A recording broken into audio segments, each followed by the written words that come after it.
गौमाता कुंड मुक्या प्राण्यांसाठी उन्हाळ्यात पण टिकेल असा मोठा पाण्याचा कुंड माथा डोंगरावरील नेटाळी डोंगरपाडा येथे बांधण्यात आला। 2 वर्षा अगोदर अविनाश खरपडे यांनी मुक्या प्राण्यांसाठी कुंड बनवलं, पण त्यात जास्त प्रमाणात यश संपादन झालं नाही। तेव्हा त्यांनी काका शरद खरपडे यांना ही गोष्ट सांगितली असता त्यांनी तयारी दाखवली व या गोष्टीचा सखोल अभ्यास करून प्राण्यांना जिवंत राहण्याचा मुख्य मुद्दा शोधून काढला, तो म्हणजे पाणी।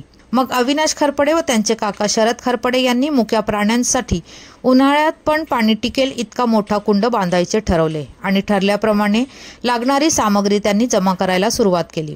बसवा खर्चाने दिवसाला 2 फेऱ्या असे लगातार 26 दिवस रेती, खडी, सिमेंट, प्लाय, गिरीट डोक्यावर खालपासून डोंगरावर चढवली। या कामासाठी मुख्य योगदान किशोर कुराडा, कुणाल खरपडे, संदीप डोळा, किरण खरपडे, विकास खरपडे आणि स्वतः अविनाश खरपडे यांनी पण दिवस रात्र मेहनत घेतली। संपूर्ण कुंडाचे कॉन्क्रिटीकरण झाल्यावर त्या कुंडाला गौमाता कुंड असे नाव देण्यात आले।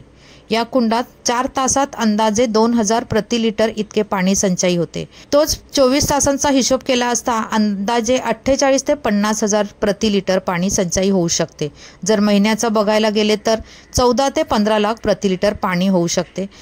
तसेच 1 वर्षाचं बघायला गेले तर अंदाजे 17,28,00,000 लाखाच्या आसपास पाणी संचयी होऊ शकते। जलजंगल संवर्धन ही काळाची गरज आहे। महाराष्ट्र शासन फॉरेस्ट विभाग अंतर्गत ग्रामपंचायत मनरेगा मार्फत शासनाकडून कोट्यावधी निधी येतो, मात्र भ्रष्टाचारी अधिकारीमुळे ती कामे फक्त कागदोपत्रीवरच होतात। अख्खा निधी उकळला जातो। म्हणून अविनाश खरपडे यांनी ग्रामपंचायत, पंचायत समिती, फॉरेस्ट विभाग सर्वांना शाब्दिक आवेदन केले की महाराष्ट्र शासनाने दिलेल्या योजनेचा पुरेपूर लाभ करून पुढील कामे करावी। देव हा फक्त माणसातच आहे, तो कुठल्याही मंदिरात नाही। तो तुम्हाला कुठल्याही स्वरूपात मदत करेल, फक्त तो तुम्हाला ओळखता आला पाहिजे।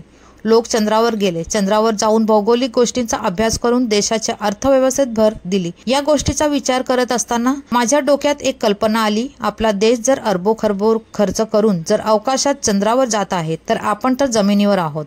मनुष्य इतका चाणक्य, हुशार, बुद्धिमान प्राणी आहे, तर तो नुसता बुद्धिमान असून तर काय कामाचा? जर तो एखादे दानधर्माचा किंवा मदतीचं काम करत असेल तर तो कामाचा झाला ना। म्हणून मी एक विचार केला, मनुष्य हा बोलका प्राणी आहे, त्याला भूक, तहान, आजार, इजा यासारख्या वेदना आहेत। तो इजा माणसांना बोलून पूर्ण करू शकतो, पण जंगलातला मुका प्राणी आहे, त्याला पण माणसासारख्या अडचणी आहेत, पण ते आपल्या वेदना, आपले आजार, आपली तहान, आपली भूक नाही बोलू शकत नाही। याच वेदनेचा आपण विचार केला पाहिजे असे अविनाश खरपडे म्हणाले। धन्यवाद। चॅनलला लाईक, शेअर, सबस्क्राईब जरूर करा।